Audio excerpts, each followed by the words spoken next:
Hi friends, welcome to Talking with Famous People. My name is host Eric, and I am the host of Talking with Famous People.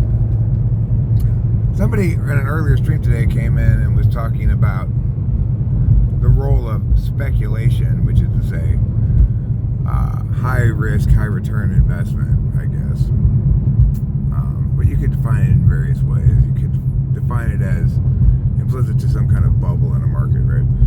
But he was basically saying, he was arguing what would generally be called a leftist kind of anti-corporate frame of reference.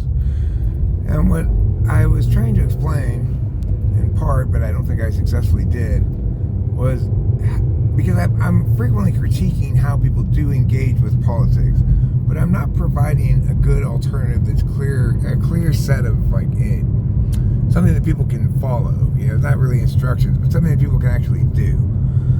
So there is something you can do to make sure you're engaging with politics in a meaningful way and in a helpful way rather than a harmful way.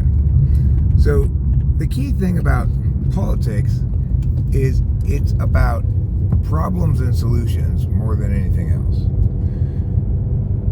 For the body politic, the voters, they have their problems that they perceive that are either actual problems that they're experiencing in their life that they believe or feel or maybe that the government should be helping assist with. Or, for example, if somebody's unemployed, they're thinking, I want to elect a politician who's going to reduce unemployment and create jobs. Of course, the government can't actually do that, but it can create jobs, but those aren't real jobs. Regardless,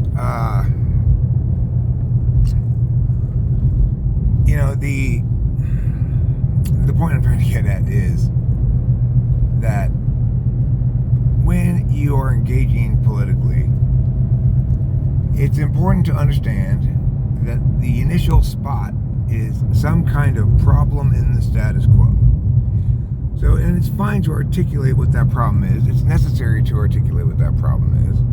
But articulating what that problem is not meaningfully engaging with politics in and of itself. As Teddy Roosevelt once said, to talk about a problem without proposing a solution is called whining. But the thing is, most people who engage in politics are never talking about any actual problems or solutions. They're talking about people or ideologies. So to avoid doing that, I think we should all remember S.H.I.S. Now, in debate, formal competition debate, it's shits.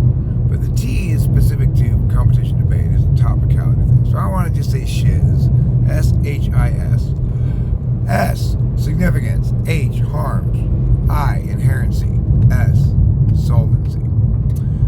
So whenever anybody's making any kind of advocacy, if it's an affirmation, they're proposing some change to the status quo.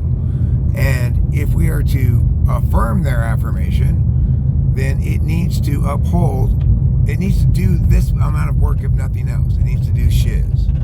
It needs to show that there is a problem in the status quo and that it's the kind of problem that can be solved with the kind of solution that you present, and that there's a barrier in the status quo that can be overcome.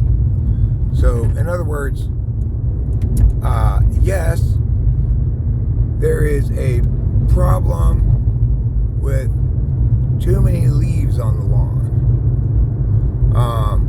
Yes, I can fix this problem by raking them. And the barrier to the status quo is me. I just have to do it. The barrier to the status quo is nobody's yet been assigned this task, you could say. So it has inherency. For me, my plan is to rake to get rid of the problem of the leaves on the lawn. Something that doesn't have inherency is like my little sister can't get on this amusement park ride because she's too short. She's only 6 years old. And I have a proposed plan to taller her by doing operations on her legs. Well, that plan doesn't have inherency because you don't have to do anything to solve the problem. You just have to wait for her to grow up a little bit, and the problem will solve itself. Oops. So inherency inherency is about whether or not a problem really exists in the status quo, and there's a barrier to solvency that you can overcome with your plan, and that the problem won't solve itself. The next thing, now once you've established the inherency of something that requires your plan, then the next thing you need to do is establish harms. Harms occur in the status quo. That's when you're articulating an inherency. These are the harms of the status quo unchanged. And they also exist from your plan. So you could think of harms as simply impacts, because you need to account for both positive impacts and negative impacts of your plan. And if your plan is spending any money, then it has at least one negative impact, which is it costs money. Cost benefits is something you could also say. So you're going to articulate the harms of the status quo under inherency, and you're going to articulate the harms of the AF plan under harms. You're going to try to articulate your own disadvantages, which is what the neg is going to do, and spike them out and say, yes, this disadvantage exists, but, or this appears to be a disadvantage, but really isn't, or something like that. Now, we've done inherency and harms. Let's talk about significance. It's not enough that your plan have some tiny bit of solvency for, actually, let's talk about solvency first.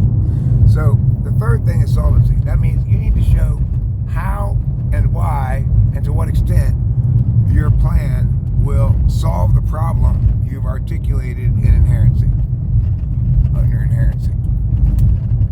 So, solvency requires some mechanism by which the solution occurs. If you wanted to talk about politics in terms of, oh, I hate Trump so much, or I hate Barack Obama. People are still shitting on Barack Obama. It's ridiculous. I hate this guy so much. Then what you need to do is think about it in terms of a plan. Inherency. He's a problem in the status quo, and I can articulate the harms of the status quo. This politician, whatever he is. Number two, inherency. I have a plan to solve the problem. Number one, inherency. There's a problem in the status quo. This is the problem, and it's a problem that can be solved. And the solution, the barrier in the status quo is, say, something like not enough people support the right candidate or something. If you want to talk about politics in terms of people, which is again ill-advised, then you go on to harms, and you say, well, what are the harms of replacing him with my guy? Well, my guy's not perfect, but he's better than that guy. So there are these harms with my guy, but they are vastly outweighed by the harms of the status quo. You'd want to talk about solvency. Can my plan, let's raise awareness and have a grassroots electorate vote for me instead, work? Yes. The mechanism by which it works is very straightforward. It requires very little explanation. Get your guy the most votes, he wins. And then lastly, significance. It's not enough to make a tiny dent in the problem. You have to make a substantial enough dent in the problem to justify taking any action at all. Because after all, the process of the group taking action is a cumbersome one, importantly and necessarily and fortunately. And so the group shouldn't take action on plans that have just negligible impacts. So if we remember that, whenever I'm talking about politics, say this to yourself, whenever I'm talking about politics, I'm going to remember S.H.I.S.